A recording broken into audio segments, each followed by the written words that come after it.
ఇలా Ghosh commission report ఒక trash report. అందుకే ఈ రిపోర్టును మేము చెత్తబుట్టలో వేయడం జరిగింది. ఇది పూర్తిగా పక్షపాతమైన రిపోర్టు, ఏకపక్షమైనటువంటి రిపోర్టు.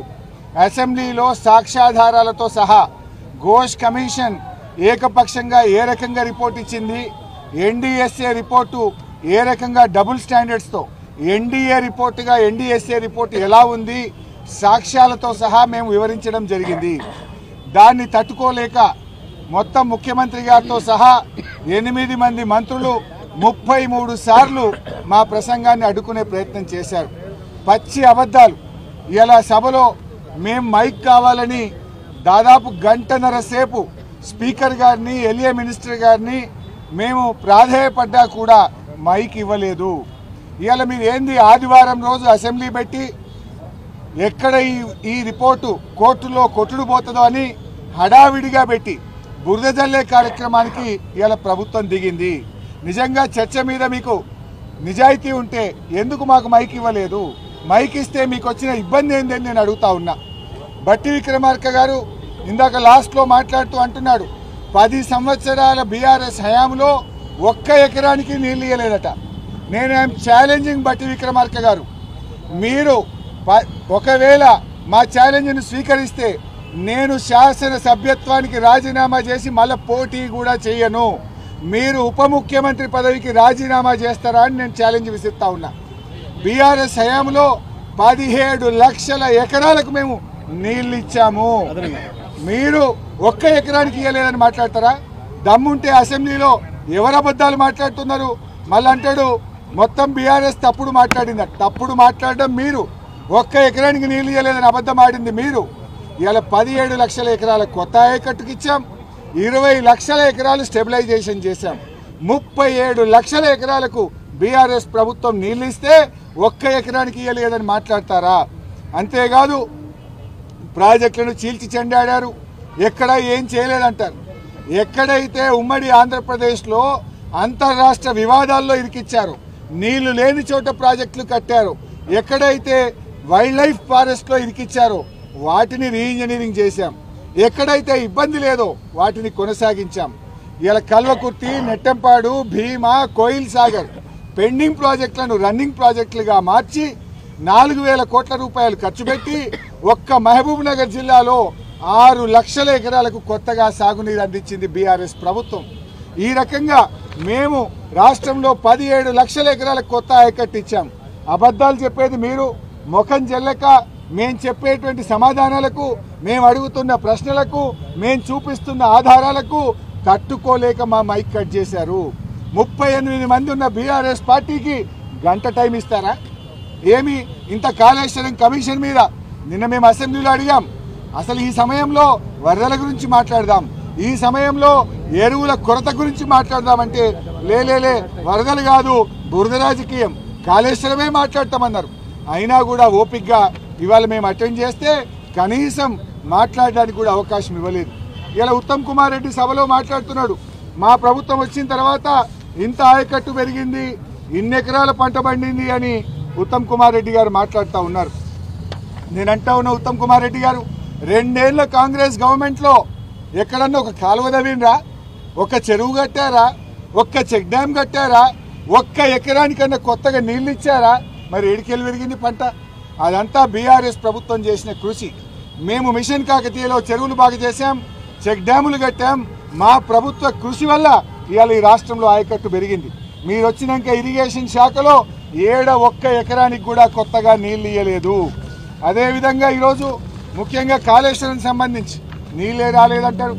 మేము సవాల్ విసిరినాం, పోదాం పదా, జర్నలిస్టులు, మేధావులు అందరం కలిసి పోదాం, అందరం పోయి భూపాలపల్లి భూములను అడుగుదాం, కాళేశ్వరం నీళ్ళు వచ్చినాయా లేవా. అదేవిధంగా మహబూబాద్, డోర్నకల్ తండాలను అడుగుదాం, తుంగతుర్తి, సూర్యాపేట రైతులను అడుగుదాం, మల్లన్న సాగర్ నుంచి నిజాం సాగర్ దాకా పారిన నీళ్లను అడుగుదాం, రివర్స్ పంపింగ్లో రిజర్వాయర్గా మారిన వరద కాలువను అడుగుదాం, నడి ఎండల్లో మత్తళ్ళు దుంకిన గలగల బారిన మా హల్దీ, అదేవిధంగా మంజీరా చెక్ డ్యాంలను అడుగుదాం, మురిసిపోయిన మెతుకుసీమను అడుగుదాం, వేలాది ఎకరాల్లో ఆయిల్ పామ్ సాగు చేస్తున్న రైతులను అడిగితే కాళేశ్వరం ఫలితం అందిందా లేదా? ప్రజలు చెప్తారు. ఇలా ఉత్తమ్ కుమార్ రెడ్డి నియోజకవర్గం కోదాడకు కూడా కాళేశ్వరం జలాలు వచ్చినాయి. కాళేశ్వరంతో ఎన్నడూ పారని నీళ్లు కోదాడకు కూడా నీళ్లు అందినాయి అంటే అది బీఆర్ఎస్ చేసిన కృషి. మరి పోదాం పాండి, ప్రజలకు పోదాం. ఇలా హైదరాబాద్కు మంచినీళ్ళు వస్తున్నాయంటే కాళేశ్వరం వల్ల. ఇలా 13 జిల్లాలకు సాగునీరు తాగునీరు అందుతుందంటే అది కాళేశ్వరం ప్రాజెక్టు వల్ల. ఇలా కాళేశ్వరాన్ని ఎవడైతే కూలేశ్వరం అని మాట్లాడుతున్నారో వాళ్ళే ఇలా తెలంగాణ పాలిట శనేశ్వర్లు అని చెప్పి నేను మనవి చేస్తా ఉన్నా. ముఖ్యంగా ఇలా కేసీఆర్ గారు ఎంతో కష్టపడి ప్రాణాలకు తెగించి కేసీఆర్ గారు తెలంగాణ సాధించారు. తెలంగాణ రాష్ట్ర సాధకుడు కేసీఆర్, తెలంగాణ జల సాధకుడు ఇలా కేసీఆర్ గారు.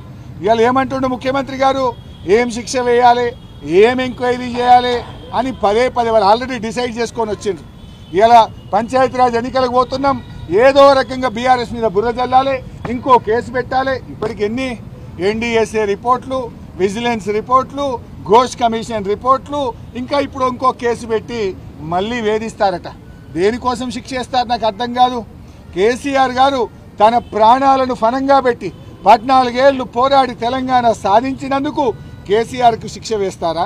కరెంటు కోతలతో కూనరిల్లిన తెలంగాణకు 24 గంటల నాణ్యమైన కరెంటు ఇవ్వడం కేసీఆర్ గారు చేసిన తప్ప? తాంబాల వలె మారిన చెరువులను మరి గంగాలలాగా మిషన్ కాకతీయలో మార్చినందుకు కేసీఆర్ గారి మీద కేసు పెడతారా? నడి ఎండాకాలంలో చెరువులు, చెక్ డ్యాములు, మత్తళ్లు దుంకేటట్టు జల కళను అందించినందుకు కేసీఆర్ గారి మీద కేసు పెట్టారా? ఎరువులు, విత్తనాలను అందించి పంటను పెంచాడు. ఏనాడు చెప్పులు లైన్లో పెట్టకుండా, ఎరువుల కోసం లైన్లో నిలబడకుండా 10 ఏళ్ళు కేసీఆర్ పాలనలో ఎరువులు అందించినందుకు కేసీఆర్ గారి మీద కేసు పెట్టారా? ప్రపంచంలో ఎక్కడ లేని రైతు బంధు, రైతు బీమాను తెచ్చి అన్నదాతలను అప్పుల ఊబి నుంచి బయటకు తెచ్చినందుకు కేసీఆర్ గారి మీద కేసు పెట్టారా? కొనుగోలు కేంద్రాలను పెంచి చివరి గింజ దాకా పంట కొన్నందుకు కేసీఆర్ గారి మీద కేసు పెడతారా? ఇలా ప్రాజెక్టులు కట్టినందుక, రుణమాఫీ చేసినందుక, ఊరూరికి రైతు వేదికలు కట్టినందుక, కరోనా విపత్తు నుంచి ప్రజల్ని బయటకు తెచ్చినందుక ఎందుకు కేసు పెట్టారు అని చెప్పి ఈరోజు నేను ప్రభుత్వాన్ని అడుగుతా ఉన్నా. అసలు కేసులు పెట్టవలసి వస్తే ఇలా మీ సంగతి చెప్పాలి, మీ మీద పెట్టాలి కేసులు. ఎందుకు?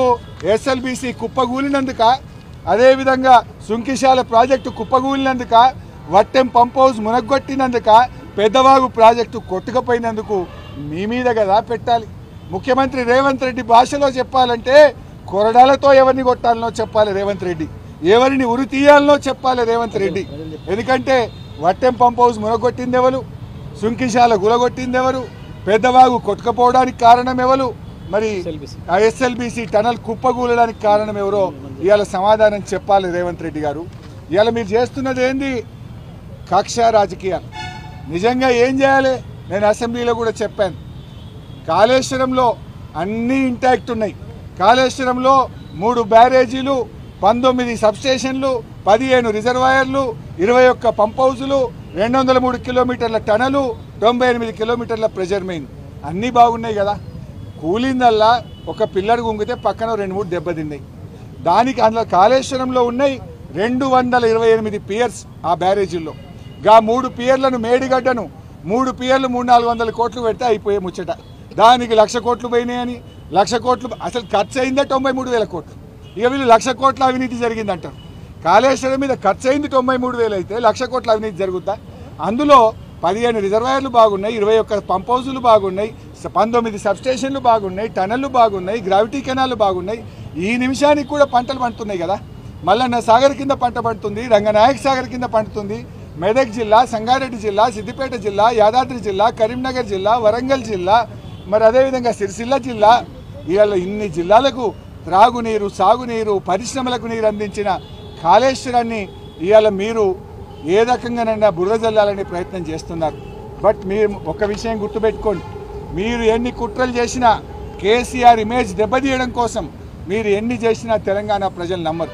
నేను ఒకటే కోరుతున్న ప్రభుత్వాన్ని, కేసీఆర్ ఇమేజ్ను దెబ్బతీయాలనో, బీఆర్ఎస్ను దెబ్బతీయాలనో తెలంగాణ ప్రజలకు, తెలంగాణ ప్రయోజనాలను దెబ్బతీయొద్దు అని చెప్పి కోరుతా ఉన్నాం. మీరు ఎంత అరిచినా, ఎంత బురద జల్లినా తెలంగాణకు మేడిగడ్డనే మేటిగడ్డ అవుతుంది. మేడిగడ్డ వద్దనడం అంటే గోదావరిలో తెలంగాణ వాటాను కాదనుకోవడమే. మేడిగడ్డ వద్దనుకోవడం అంటే బనకచెర్లకు కిందికి ఆంధ్రాకు నీళ్లు వదులుకోవడమే. మేడిగడ్డ ఎత్తిపోతల పథకం ఆపేయడం అంటే రాష్ట్రాలకు, పక్క రాష్ట్రాలకు, దిగువ రాష్ట్రానికి మన నీళ్లు వదులుకోవడమే అవుతుంది. గోదావరి నీళ్లను బదిలి రైతులకు కన్నీళ్లు మిగిల్చే ఆలోచన చేస్తారా? దయచేసి మీరు ఆలోచించండి. ఇవాళ కుంగిన పిల్లలను తక్షణమే రిపేర్ చేయండి. వృధాగా పోతున్న గోదావరి జలాలను ఎత్తిపోయండి. తెలంగాణ రైతుల ప్రయోజనాలు కాపాడండి అని చెప్పి మేము కోరుతా ఉన్నాం. సరే, మీరు కమిషన్ వేశారు, ఇదేం కోర్టుల్లో నిలబడదు. కానీ ఒక్క విషయం గుర్తుపెట్టుకోండి, మీరు చేస్తున్న నష్టం, మీ ద్రోహం చరిత్ర పుటల్లో నిలుస్తుంది. మీరు చరిత్రహీనులుగా మిగిలిపోతారు. 2 ఏళ్ళయింది, ఇంకెప్పుడు చేస్తారు? ఆయన అంటుండే బట్టిగా 2 ఏళ్ళైంది, ఇంకా చేస్తారట. చేసే టైం అయ్యే వరకు మీరు దిగిపోతారు, మీ పని అయిపోతుంది.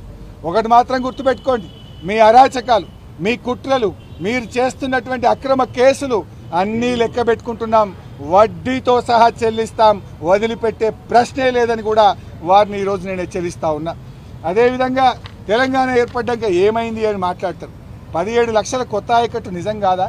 చెరువులు గలగల ఇవాళ నీళ్లతో నిండిపోయింది నిజం కాదా? పెద్ద ఎత్తున చెక్ డ్యాములు కట్టి భూగర్భ జలాలు పెరిగింది నిజం కాదా? ఇవాళ తెలంగాణలో బీఆర్ఎస్ హయాంలో 218 టీఎంసీల రిజర్వాయర్లు కట్టాం. 218 టీఎంసీలు. ఇవాళ ఒకసారి చూస్తే బసవాపురం 11 టీఎంసీలు, మలకపేట 3, కొండపోచమ్మ 15, మల్లన్న సాగర్ 50, రంగనాయక్ సాగర్ 3, అన్నపూర్ణ 3.5, మేడారం 1 టీఎంసీ, సుందిల్లా 8 టీఎంసీలు, అన్నారం 10, మేడిగడ్డ 16 టీఎంసీలు. అదేవిధంగా నష్కల్ రిజర్వాయర్ 0.5, మిడ్మానేర్ 27, సమ్మక్క సాగర్ 7, చనాకా కొరాట 1 టీఎంసీ, పాలమూరు రంగారెడ్డిలో నార్లాపూర్ 8, ఏదుల 8, వట్టెం 17, కరివెన 16, దిండి ఎత్తిపోతల పథకంలో 3 టీఎంసీలు. అదేవిధంగా ఎస్ఎల్బీసీలో బ్రాహ్మణ వెల్లం, నీల్వాయి, మత్తడివాగు, మిషన్ కాకతీయ ద్వారా చెరువుల సామర్థ్యం పెంచాం, చెక్ డ్యాములు కట్టి నీటి నిల్వ పెంచాం. ఇట్లా చూస్తే 218 టీఎంసీల నీళ్లు నిల్వ చేసే రిజర్వాయర్లను కట్టింది బీఆర్ఎస్ పార్టీ. మీరేం చేసిండ్రు? 2 ఏళ్ళు అయింది. ఒక్క చెరువు కట్టినరా? ఒక్క చుక్క నీళ్లు ఎక్కడైనా ఆపినరా? ఒక్క ఎకరానికి ఎక్కడైనా కొత్తగా నీళ్ళు ఇచ్చిండ్రా? మీరు మా మీద మాట్లాడతారా? ఇదంతా కూడా తమ ఫెయిల్యూర్ను, తమ తప్పిదాలను కప్పిపుచ్చుకోవడానికి చిల్లర ప్రయత్నాలు చేస్తూ ఉన్నారు, బురద జల్లే ప్రయత్నం చేస్తున్నారు. ప్రజలు అన్ని విషయాలు గమనిస్తున్నారు. మేము చాలా ఓపికగా అసెంబ్లీలో మాట్లాడాలి, క్లారిఫై చేయాలి, అన్నీ చెప్పాలని మరి మేము ప్రయత్నం చేస్తే మా గొంతు నొక్కారు, మాకు మైక్ ఇవ్వలేదు. నిన్న కూడా స్పీకర్ గారిని కలిసి ఇవాళ కూడా మా సభ్యులు చెప్పారు, 8 మంది ఉన్న వాళ్లకు 7 సభ్యులు ఉన్న వాళ్ళకి ఎంత టైం ఇస్తున్నారు, 38 మంది ఉన్న బీఆర్ఎస్ పార్టీకి ఎంత టైం ఇస్తారు, ఒక్క సభ్యుడు ఉన్న సిపిఐకి ఎంత టైం ఇస్తారో మరి దానికి అనుగుణంగా 38 మంది ఉన్న మాకు టైం ఇవ్వాలి కదా. 58 నిమిషాలకే ఇక అయిపోయింది మీ టైం అని కూర్చోమంటారు. ఇంత పెద్ద ఇంపార్టెంట్ రిపోర్ట్, 650 పేజీల రిపోర్ట్ ఇచ్చిండ్రు, ఎన్డీఎస్ఏ రిపోర్టు పెట్టిండ్రు, విజిలెన్స్ రిపోర్టు పెట్టిండ్రు. వీటన్నిటి మీద మాట్లాడదామంటే మైక్ ఇస్తలేరు. ఎందుకు భయపడుతున్నారు అంటే మీ తప్పిదాలు బయటపడుతున్నాయి. మీరు చేసిన తప్పుడు వాదనలు ప్రజలకు తెలుస్తాయని, ప్రజల ముందు దోషిగా నిలబడాల్సి వస్తుందని ముఖం చాటేయడం కోసం, తప్పించుకోవడం కోసం ఇలా మా గొంతు నొక్కిండ్రు, మా మైక్ కట్ చేసిండ్రు. దానికి నిరసనగా బీఆర్ఎస్ సభ్యులం మేము మా తీవ్రమైన నిరసన తెలియజేసి ప్రొటెస్ట్ చేసి వాకౌట్ చేసి సభ నుంచి బయటకు రావడం జరిగింది. ఆ రిపోర్టు చెత్త కాగితంతో సమానం, అందువల్లనే ట్రాష్లో వేయడం జరిగింది.